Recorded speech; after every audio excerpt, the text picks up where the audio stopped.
Привет, с вами Крым Реалии, я Катерина Некречи. В аннексированном Крыму продолжается объявленная президентом России Владимиром Путиным так называемая частичная мобилизация населения на войну против Украины. Это происходит на фоне подавления любых форм проявления антивоенных и проукраинских настроений. В этой ситуации на горячей линии украинских властей и правозащитников обращаются крымчане, которые хотят покинуть полуостров из соображений безопасности. В редакцию Крым Реалии тоже такие сообщения поступают. И сегодня мы поговорим о том, какие есть пути выезда из Крыма, с какими сложностями сталкиваются крымчане при пересечении границ, что делать тем, у кого нет украинских документов. Среди наиболее актуальных маршрутов выезда из аннексированного Крыма в Россию, а затем в Грузию, Казахстан, Азербайджан. Для тех, кто выбрал этот маршрут, МИД Украины опубликовал памятки, которые содержат контакты консульских и дипломатических служб, перечень документов, необходимых для пересечения границы.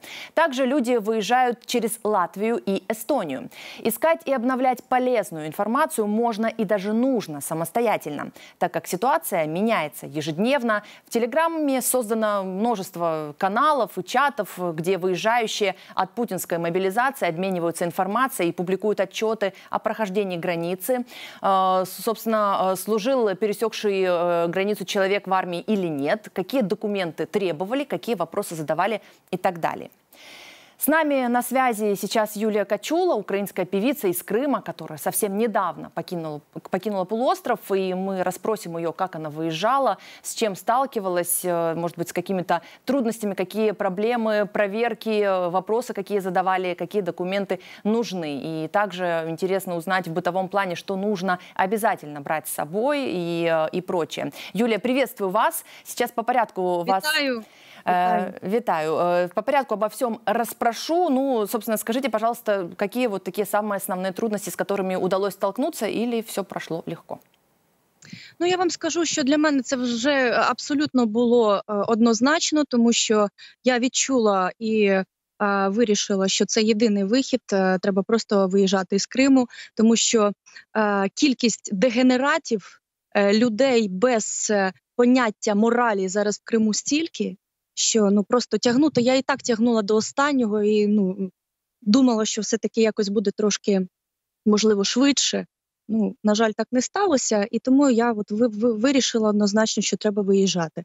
Тому мій шлях був без телеграмів, без всяких там додатків і так далі, і так далі. Я просто скочила на будь-який автобус, щоб виїхати з території Криму. І поїхала я взагалі в сторону Сочі, хоча треба їхати до Владикавказу, звідти в Грузію. Ну, це той шлях, який я вибрала, який я собі уявила, що таким чином я зможу легко виїхати з території Криму.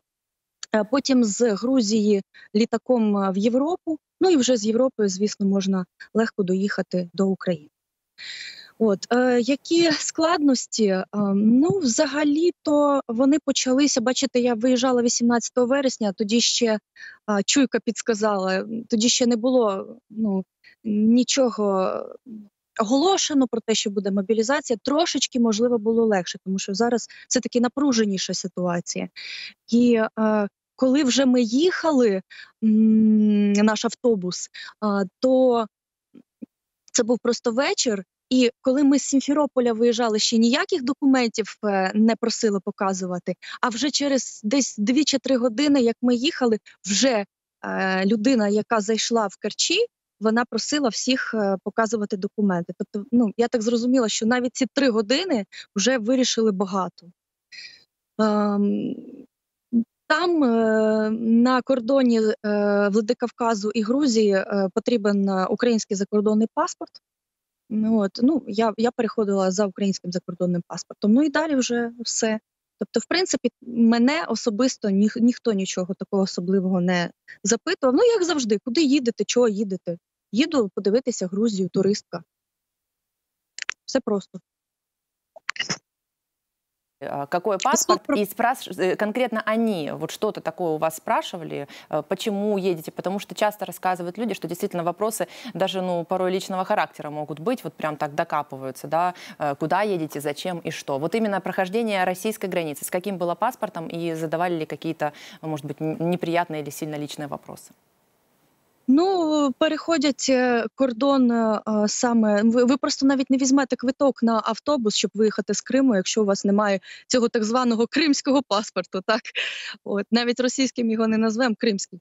От, а вже далі, в принципі, дівчат менше питають. Тобто дівчатам можна обійтися тим, щоб сказати, що я їду просто туристкою, подивитися там краєвиди Росії чи подивитися краєвиди Грузії. Тобто з дівчатами легше, хлопцям важче. Так, в них і більше запитують, а зараз то взагалі я уявляю. А может быть, вы стали свидетелем вот какого-то такого допроса, да, или интереса российских пограничников, что они спрашивают у крымчан, мужчин, да, с какой целью они едут, и дольше, например, крымские мужчины проходят такие границы? Так, трошечки, звичайно, більше допитуються. Чому? Особливо, коли чоловіки їдуть самі. От, наприклад, коли чоловіки там з дружинами, так, чи там з якимись людьми, там особливо жіночої статі, то трошки менше питань. От з дружиною, там, наприклад, їдемо відпочивати, хочемо побачити там нові місця. Тобто намагайтеся бути природніми, бути спокійними, бути виваженими. Ну, це дуже допомагає, тому що ця енергетика вони відчувають, як ті собаки, вибачте. От, і відчувають, якщо є там де якийсь страх, якась невпевненість, то можуть бути якісь, більше може бути питання. А для чого вони вам потрібні, ці питання? Вам головне вибратися, тому що ситуація насправді дуже-дуже погіршується. Юлия, а в бытовом плане что нужно с собой брать? Тем более, я так понимаю, что рассчитать, сколько дорога заберет времени, достаточно сложно. То есть какие-то вот лайфхаки от вас, какая-то еда может быть, что-то может быть быстро портящееся, не надо брать, сколько воды? Ну, вода обов'язково, такий одяг теплий, так як скоро осінь, зима, то я брала такі речі більш теплі. Ну, гітару, ясна річ, але це в моєму випадку. Щоб уже показати точно, що їду туристкою. От, я брала мінімум. Тобто це був один такий великий туристичний рюкзак, не набагато він там великий, речі першої необхідності. Тобто я взагалі людина така дуже проста в тих всяких побутових речах, тому такі якісь речі там близькі до тіла, скажімо так, якісь теплі речі, щось там з гігієни наймінімальніше. От. І щоб легко потім було це все таскати на своїх плечах, тому що зараз же ж і кордони важче переходити, треба розуміти про те, що ви будете все це нести на собі. Юлия, а вот такой бытовой вопрос, что там вообще с удобствами на границе? Есть ли, не знаю, места, где можно присесть, или все это стоя нужно проходить? Вот в этом плане к чему нужно готовиться? Все є, я з ніякими проблемами взагалі, от саме такими, не зіштовхнулася. Тобто, в принципі, там є і туалети, і вода, і така чисто побутова. Тобто нормально, в принципі, нормально. І з грузинської сторони там більш-менш нормально. Это важный момент. И я знаю, что сейчас ситуация, конечно, другая. Вам действительно повезло, что вы раньше выехали. Сейчас, особенно кто едет с маленькими детьми, у кого там несколько детей, только вот совсем там несколько недель, этим детям действительно сложно. И что советуют люди, прошедшие эти границы, нужно брать, безусловно, воду, какие-то вот средства гигиены, необходимые в вашей ситуации, потому что долгая может быть очередь, и условия тоже непонятны. Теплые вещи тоже очень хороший совет. Юля, ну а теперь вот хотелось бы вас расспросить, потому что до начала полномасштабной войны вы работали над детским творческим проектом в Крыму «Діти Криму». Назывался, что с ним сейчас? Ну, він і називається, і буде називатися, я сподіваюся. Ну, зараз поки пауза. Як дітки, я думаю, що цю інформацію не потрібно розповсюджувати. Насправді ці діти, вони набагато вищі всяких політичних речей. Вони створювали і будуть створювати пісні, які будуть об'єднувати людей, дарувати любов, чистоту, світло і так далі. Тому вони абсолютно чисті, нейтральні і талановиті, і вони в інших реаліях взагалі повинні жити. Я їм такого життя бажаю, щоб вони не зіштовхувалися з цим. А «Діти Криму», цей проект, він має дуже таку потужну духовну платформу, тому я сподіваюся, що з Божою поміччю ми все це переживемо і будемо далі розвивати цей проект. Юлия, спасибо большое за то, что поделились такой личной информацией, как вам удалось выехать из Крыма и каким был этот путь. Я напомню, что с нами на связи по скайпу была Юлия Качула. Ну, собственно, около 1500 обращений за последние 5 месяцев получили правозащитники из общественной организации «Крымсоц». Большая их часть касается именно того, как покинуть аннексированный полуостров на фоне полномасштабной войны, а теперь еще и мобилизации. С нами на связи Анастасия Калинина, юрист правозащитной организации «Крымсоц». Я приветствую вас в нашем эфире. И, безусловно, у нас есть много к вам вопросов. Я думаю, что на них вы найдете ответы, потому что наша аудитория это очень важно.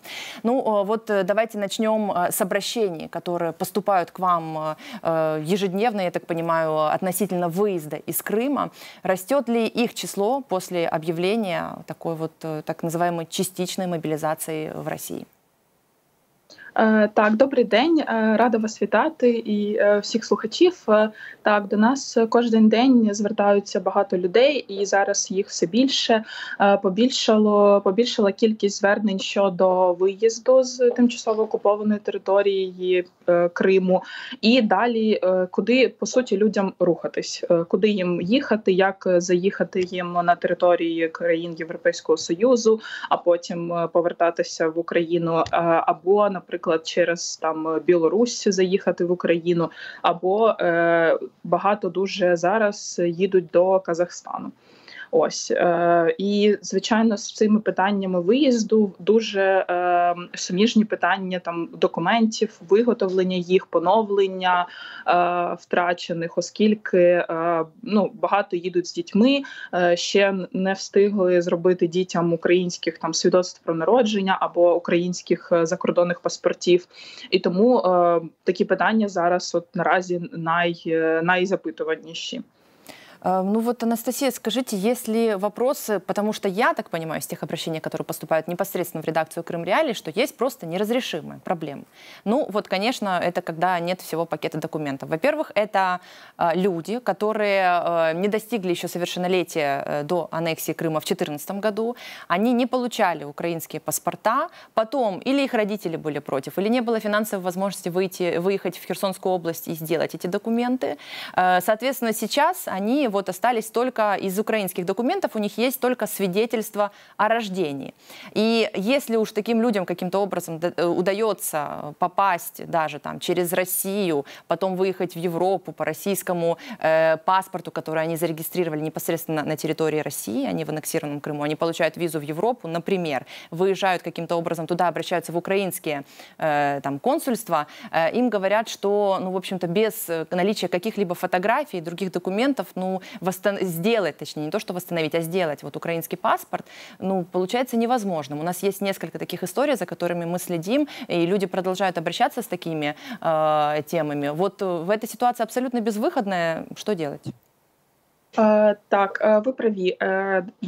Давайте ми поділимо людей, які виїжджають, на декілька категорій. По-перше, це може бути, наприклад, сім'я з українськими документами, але в неї дитина без українського свідоцтва про народження. Тут також їх не пропускають, і ми зараз у нас побільшало таких випадків, ми будемо працювати над цим. Друга категорія – це ви праві, люди, які досягли 18 років, і вони не встигли отримати українські документи. Вони, як правило, виїжджають по кримським цим російським документам, намагаються виїжджати в країни, ну тобто сусідні з Російською Федерацією, і там єдиний вихід пробувати робити це посвідчення на повернення в Україну. Але по суті, це посвідчення, це також воно потребує ідентифікації особи, тобто тих же фотографій, тих же якихось документів. Ми також намагаємось супроводжувати таких людей. В деяких, я вам скажу, в них виходить зробити це посвідчення, оскільки там, ну, просто ситуації настільки різні і настільки індивідуальні, у кожного свій набір документів, у кожного своя історія. Можливо, хтось з родичами виїжджає і в них виходить. Але так, найбільш зараз незахищена категорія – це ті, які досягли 18 років. Вони виїжджають одні, наприклад, одна людина виїжджає, хлопець, наприклад, виїжджає, щоб не потрапити під мобілізацію, без батьків, в нього немає українських документів, він по суті, застрягає десь або в Грузії, там в Казахстані або в країнах Євросоюзу.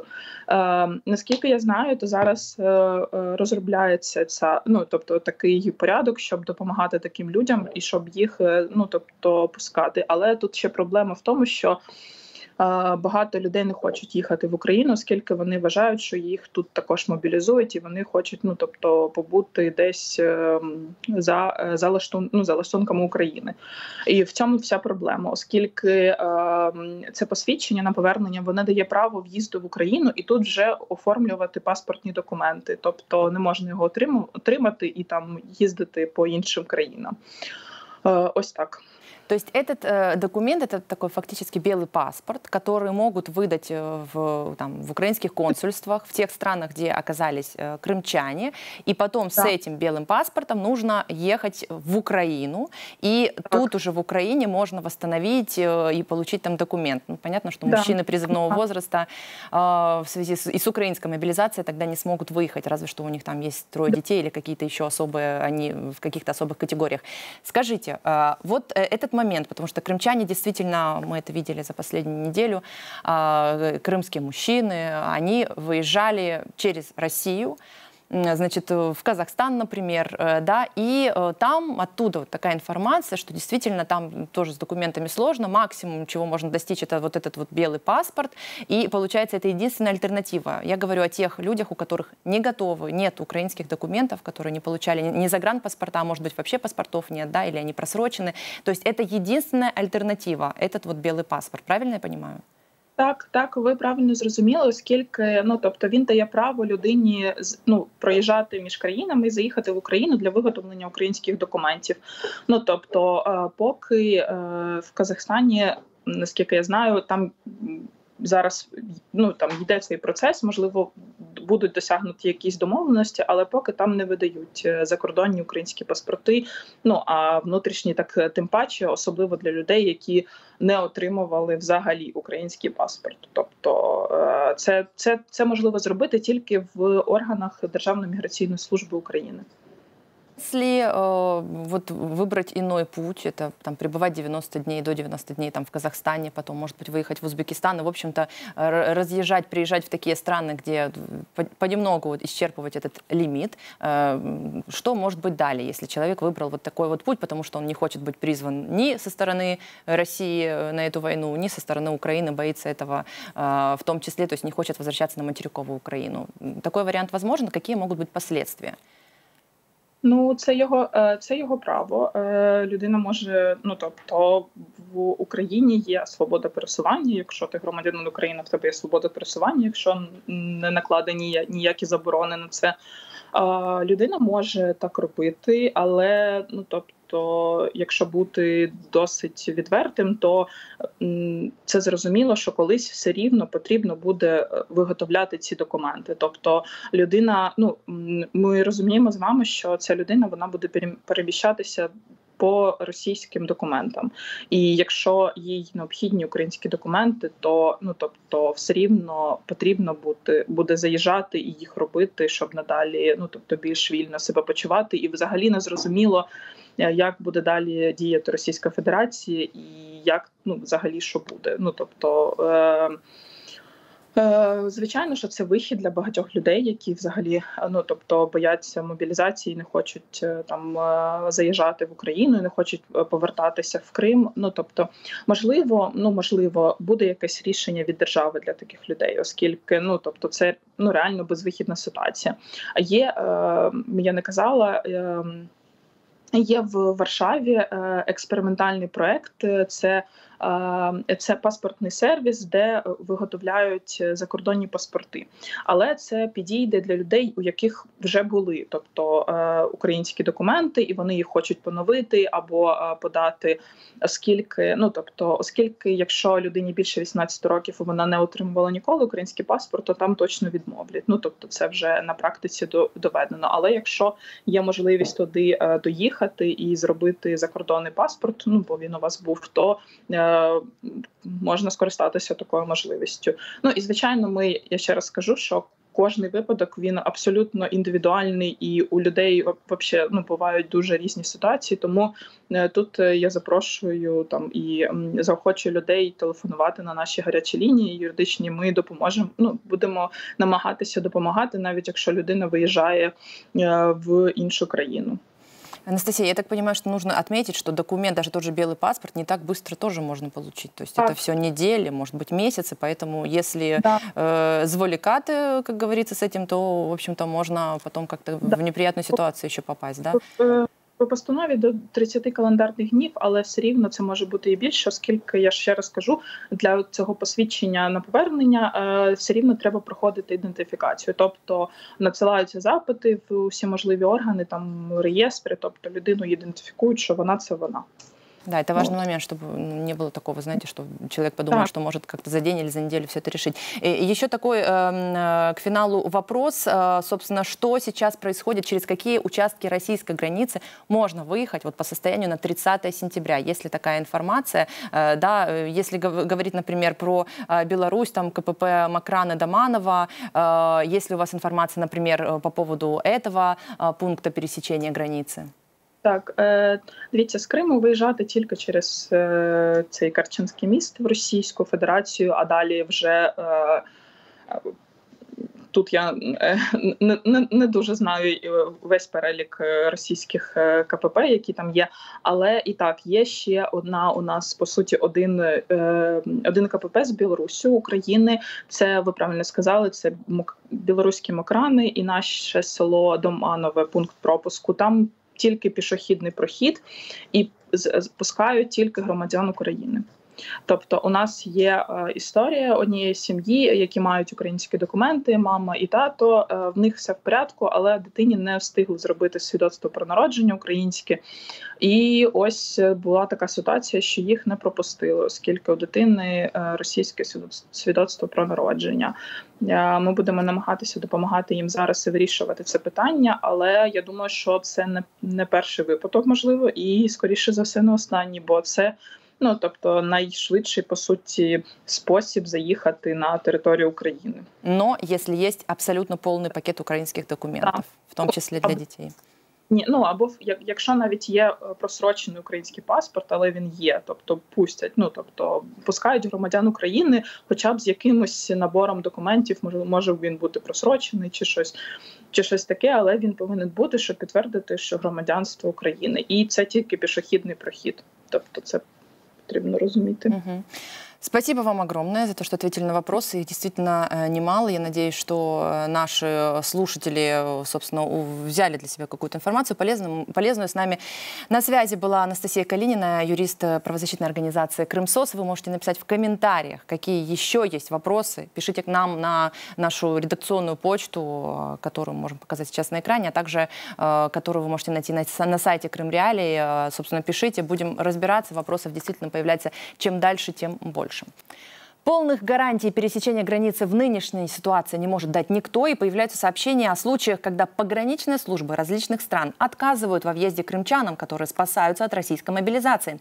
Глава Меджлиса крымско-татарского народа Рифат Чубаров говорит, что на пунктах пропуска на российской границе сейчас находятся тысячи крымчан, у которых нет необходимого комплекта украинских документов. Вот цитата из одной из его публикаций. «Все эти люди, повторю, тысячи и тысячи, за некоторым исключением, не имеют на руках все необходимые документы, которые позволили бы им беспрепятственно пересечь границы третьих стран». Не забываем, что эти люди живут уже более 8 лет в условиях российской оккупации Крыма. Например, родился ребенок в 2021 году, родители не успели оформить на него украинское свидетельство о рождении, и для чего нужно было, напомню, выезжать в Херсон. Теперь этого ребенка уже не пустят ни в Латвию, ни в Литву, ни в Грузию, ни в Эстонию. Соответственно, вся семья не сможет пересечь границу, и они снова вернутся на территорию России. Такая цитата Рифата Чубарова. К нашему разговору сейчас подключается Юсуф Куркчи, координатор Координационного центра Меджлиса по гуманитарным вопросам и бывший первый замминистра по делам оккупированных территорий. Юсуф, приветствую вас. Добрый день. Ну, я знаю, что вы очень плотно, близко сталкиваетесь со всеми ситуациями, знаете, с какими проблемами действительно обращаются те люди, те мужчины, которые пытаются выехать из Крыма. Это и рекомендует украинская власть, чтобы не быть мобилизированными в российской армии, потому что крымчане граждане, как граждане Украины, действительно, как бы точно не должны там быть, да, и воевать против своего же государства таким образом. Ну и что вы можете сказать, какие проблем, как можно решить вот эти проблемы, когда крымчане, сами мужчины или прям когда они едут с семьями, выезжают, вот нет необходимых документов. Что делать, куда ехать, как быть, куда бежать? Но прежде чем принять решение, в какую сторону или какую границу пересекать, действительно надо быть уверенным, что тот пакет документов, который сегодня, тот пакет документов, действующих документов, не просроченных, не, скажем, уже не действующих. У нас есть такие случаи, когда с просроченным загранпаспортом пытаются въехать или пересечь ту или иную границу. Для сотрудников пограничных служб, будь какого государства, просроченный паспорт уже не действующий документ.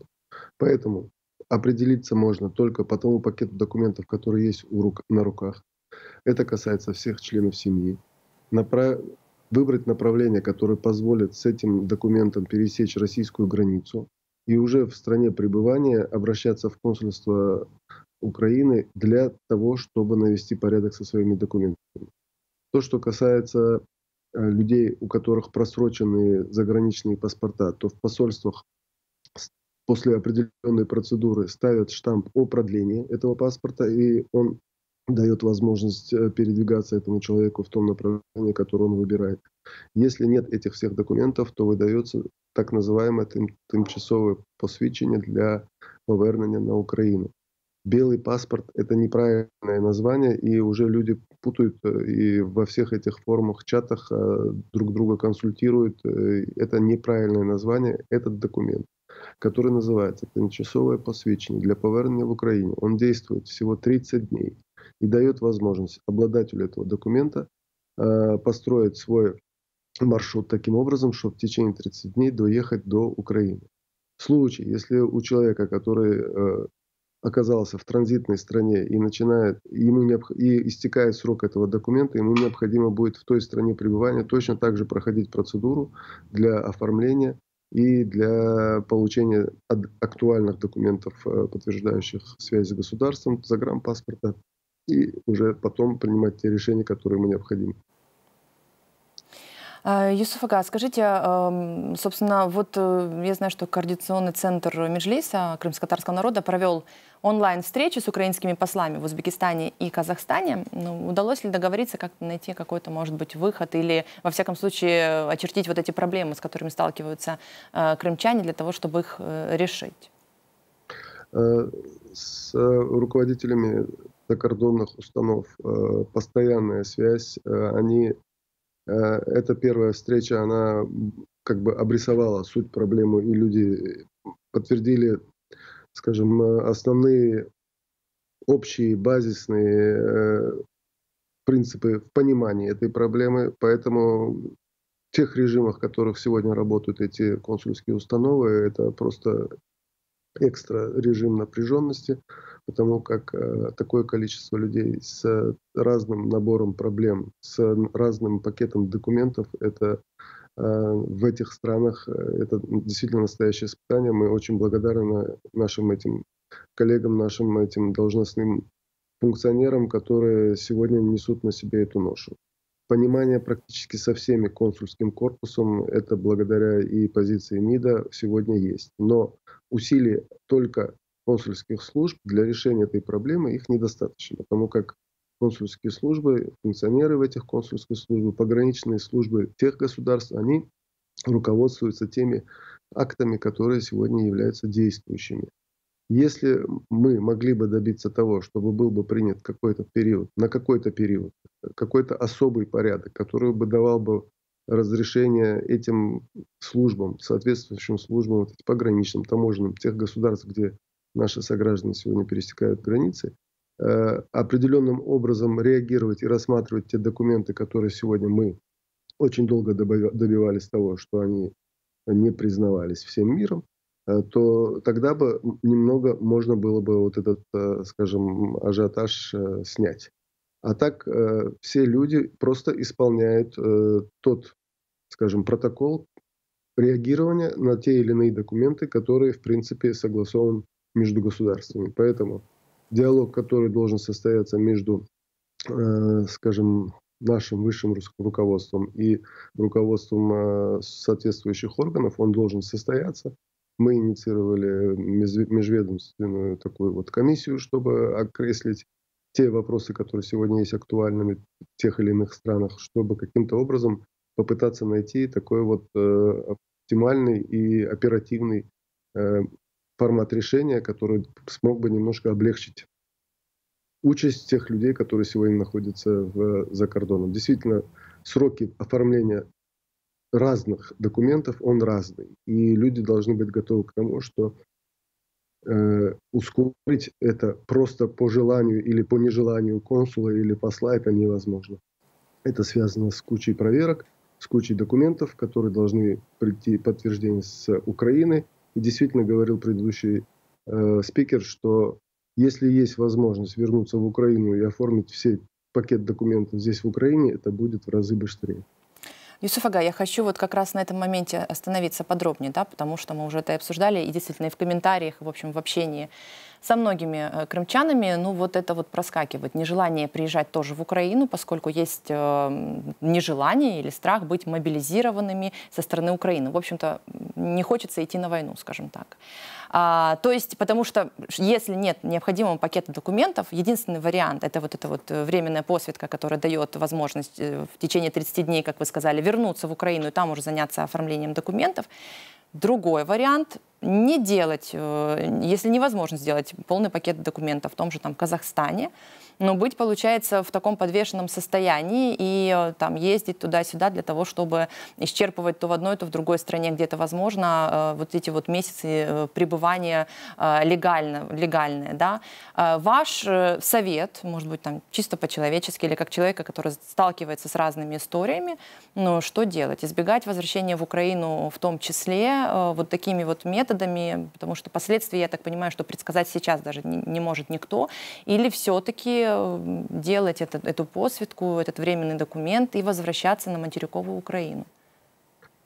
Ну, я бы не сказал бы совет, я бы сказал бы, чтобы люди принимали решения самостоятельно, но они должны знать реальность и реалии того или иного выбора. Если человек берет этот документ для повернения на Украину, приезжает в Украину, я понимаю, что они находятся под, скажем, действием той пропаганды, которая 7 или 8 месяцев последние лилась, в том числе и на оккупированной территории. Во-первых, никто его на второй день не призовет и не мобилизирует, потому как у него нет документов. Во-вторых, он обезопасит свою семью в том плане, что ускорение, вернее, оформление всех необходимых документов – это в разы, и это, скажем, тоже один из тех необходимых этапов, которые нужно пройти, будь он за кордоном или будь он в Украине. Находясь за рубежом, не имея своего, скажем, постоянного места для жилья, это затраты, которые сегодня несравнимы теми затратами, если бы он снимал бы жилье здесь, в Украине. То есть цель пребывания в Украине и пребывания за рубежом одна и та же – привести в порядок документы. Если он, оценивая свои, ну, скажем, глава семьи, если он, оценивая свои возможности, в том числе и ресурсные, в том числе и материальные, способен, несмотря на тот период, который сегодня может быть неделя, а завтра может быть это будет 2 недели. То есть это не зависит, опять-таки, нету каких-то стандартов, и это не процесс, который регламентирован только временем. Это процесс, в который вовлечены очень многие государственные структуры, и поэтому риск увеличения, он остается. Должен будет принимать решение, каким образом ему двигаться. Если он выбирает оставаться и ждать всех пакетов документов, он должен быть готов к тому, что этот период может занять там, от 2 до 3 месяцев. Если он возвращается в Украину и оформляет, то в течение месяца он сможет отправить свою семью дальше в более безопасное место. Понятно, что если он призывного возраста и подпадает под мобилизацию, его никто не выпустит из страны. Но это не гарантирует того, что его обязательно мобилизируют. Поэтому надо эти решения принимать самостоятельно и быть готовым к тем рискам и вызовам, которые я уже озвучил. Спасибо вам огромное за ваше экспертное мнение, за то, что рассказали актуальную информацию. Юсуф Куркчи был на связи со студией «Крым Реалии». И я опять же призываю вас писать в комментариях, в том числе, или на нашу редакционную почту, или в наши соцсети. Опишите свою проблему, свои вопросы, которые есть. Мы будем приглашать сюда экспертов, чтобы с ними, собственно, поговорить, да, и найти ответ на эти вопросы. Ну и как предыдущий спикер, правозащитница, говорила о том, что обращайтесь непосредственно к юристам, к правозащитным организациям для того, чтобы знать, а как на самом деле. И Юсуф Куркчи об этом сказал, что в чатах помощи, взаимопомощи очень часто есть информация, которая не совпадает с действительностью, и там вы можете найти неправдивую информацию, и в связи с этим плохо подготовиться, например, или плохо быть информированным. На этом пока все. Следите за нашими новыми выпусками, чтобы не пропустить. Нажмите кнопку «Подписаться». Под этим видео на YouTube вы это можете сделать. И также будем благодарны вам за комментарии и за лайки, потому что это помогает продвигать данное видео. Таким образом, больше людей сможет узнать актуальную для них информацию. Ну и также я должна напомнить, что вы можете обращаться к журналистам Крым Реалии с вашими проблемами, вопросами, а мы будем собирать в этих эфирах экспертные мнения и находить ответы на сложные вопросы все вместе. Меня зовут Катерина Некреча, и этот эфир для вас подготовила команда «Радио Крым Реалии». Не забывайте, крымчане имеют право знать. Берегите себя. До встречи.